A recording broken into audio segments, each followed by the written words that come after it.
Hello दोस्तों, आज की इस कहानी में आपका स्वागत है। मेरा नाम नेहा है और मैं जयपुर राजस्थान की रहने वाली हूँ।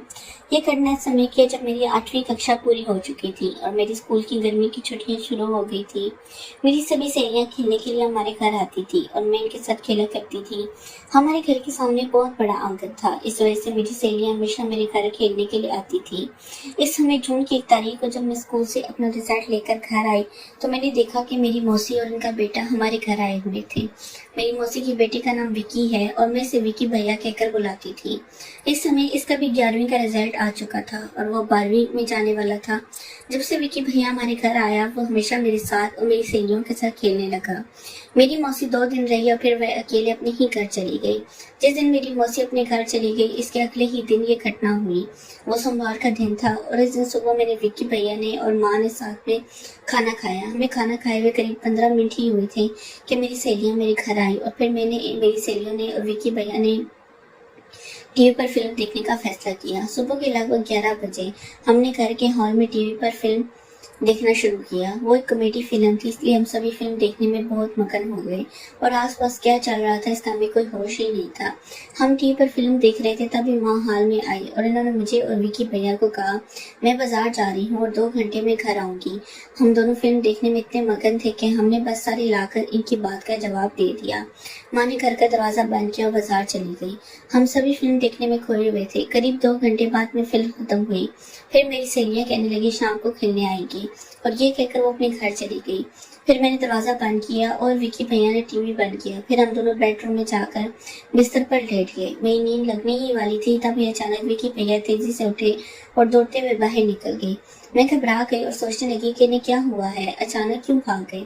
ये सोचकर मैं भी जल्दी से उठी और इनके पीछे दौड़ पड़ी। वे दौड़ते हुए बाथरूम की ओर गए और इन्होंने बाथरूम के दरवाजे पर जोर से धक्का मारा और घबराहट में बाथरूम के अंदर चले गए। जैसे ही विकी भैया बाथरूम में गए मेरी नजर बाथरूम खिड़की पर पड़ी। बाथरूम खिड़की खोली ही थी इसलिए मैं दौड़ते हुए बाथरूम की खिड़की के पास गई और अंदर झांकने लगी। अंदर मेरी माँ बैठी कपड़े धो रही थी और वहाँ इनके सामने खड़ा पेशाब कर रहा था। माँ को सामने देखकर विकी भैया का चेहरा डर से खिला का खिला रह गया। जैसे इसे समझ में नहीं आ रहा था कि क्या हो रहा है। वह माँ के चेहरे की ओर देखे जा रहा था। माँ के चेहरे को देखकर ऐसा लग रहा था जैसे अचानक ये सब देखकर इसे भी एक बड़ा झटका लगा हो। वह भी इसकी ओर देख रही थी। कुछ सेकंड तक वो माँ के चेहरे की ओर देखता रहा और माँ भी इसे देख रही थी। कुछ सेकंड बाद विकी भैया थोड़ा होश में आया और उसने जोर से छींकना शुरू कर दिया। इसे इतनी जोर से छींक आई कि इसके छींटे सीधा माँ के चेहरे पर जा गिरे। माँ के चेहरे पर छींटे पड़ते ही विकी भैया के चेहरे पर ऐसा भाव आ गया जैसे अब इसे दिल का दौरा पड़ने वाला हो। अगले कुछ सेकंड में इतनी जोर से छींक मारी कि माँ का पूरा चेहरा भीग गया। इसके छींटे माँ के पूरे चेहरे पर गिर रहे थे जिससे वह भीग गई थी। लगभग 1 मिनट के बाद माँ ने पास में पड़ी बाल्टी से अपने हाथों में पानी लिया और अपने चेहरे को धोया। फिर इसने इसकी ओर देखा और माँ इसकी ओर देखते हुए विकी भैया डर के मारे कांपने लगा। तभी अचानक माँ ने अपने सामने रखे कपड़ों की बाल्टी को एक तरफ सरकाया और उठ खड़ी हुई। अब विकी भैया और भी ज्यादा डर गया। इसका चेहरा रोने जैसा हो गया। वो डरते डरते पीछे हटने लगा और माँ से माफी मांगने लगा। जब वो डरते डरते पीछे हट रहा था तब इसके दोनों हाथ डर के मारे कांप रहे थे जैसे वो भूल गया हो कि क्या करना है। इसके बाद विकी भैया डरते हुए बोला, सॉरी मौसी, गलती से हो गया। मुझे सच में नहीं पता था कि आप बाथरूम में हैं।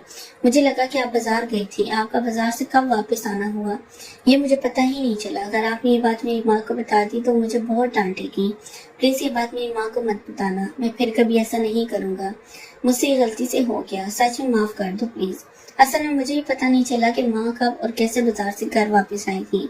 शायद हम पिक्चर देखने में व्यस्त थे तभी माँ बाजार से घर आ गई थी और इसलिए हमें माँ के घर आने का पता नहीं चला।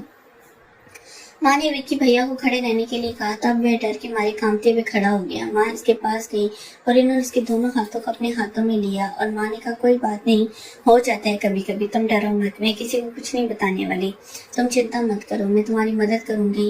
ये कहते हुए अपने दूसरे हाथ से इसके बालों में प्यार से हाथ फेरना शुरू कर दिया जैसे उसे अपने हाथों से प्यार से सहला रही हो। 5 मिनट के बाद माँ ने इसके सर पर हाथ रखा, इसकी पीठ पर रख दिया और इसकी पीठ पर हल्के से हाथ फेरने लगी। अब विकी भैया का ध्यान माँ की बातों पर बिल्कुल भी नहीं था, क्योंकि वो तो जैसे स्वर्ग में पहुंच गया था। शायद इसके लिए पहली बार था। माँ हल्के से मुस्कुराकर बोली, जब तू छोटा था ना, तब तू कई बार मुझसे लिपट के सोता था और कई बार मुझे भिगो देता था। इतना ही नहीं, बचपन में तू कई बार जानबूझकर अपने इससे मुझे पूरा गीला कर देता था। ये कहते हुए माँ ने अपने दूसरे हाथ से इसकी पीठ पर फिर से प्यार से हाथ फेरा। विकी भैया आनंद में इतना खो गए कि इसके जैसे होश ही उठने लगे और वे बेहोश होने लगा। तभी माँ ने अपना हाथ हटा लिया। बचपन से मैंने अपने घर के बड़े बुजुर्गों अपनी माँ को कभी इस तरह कुछ करते हुए नहीं देखा था। इस वक्त मैं छोटी थी तो समझ ही नहीं पा रही थी कि माँ और विकी भैया क्या कर रहे हैं और ऐसे क्यों कर रहे हैं। मेरे मन में कई सवाल उठ रहे थे। इन सवालों की वजह मैं थोड़ी घबरा गई थी। फिर भी मैं चुपचाप खड़ी रहकर सब देख रही थी।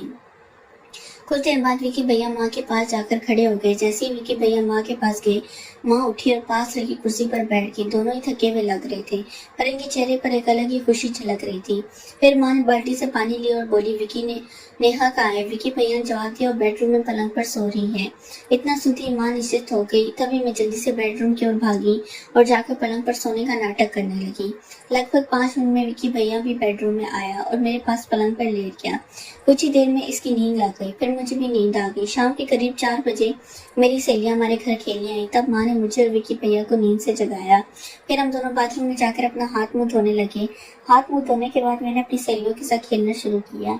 हमने विकी भैया को भी खेलने के लिए बुलाया, लेकिन माँ ने इसे हमारे साथ खेलने नहीं भेजा, इसलिए मैं अपनी सहेलियों के साथ खेलने चली गई।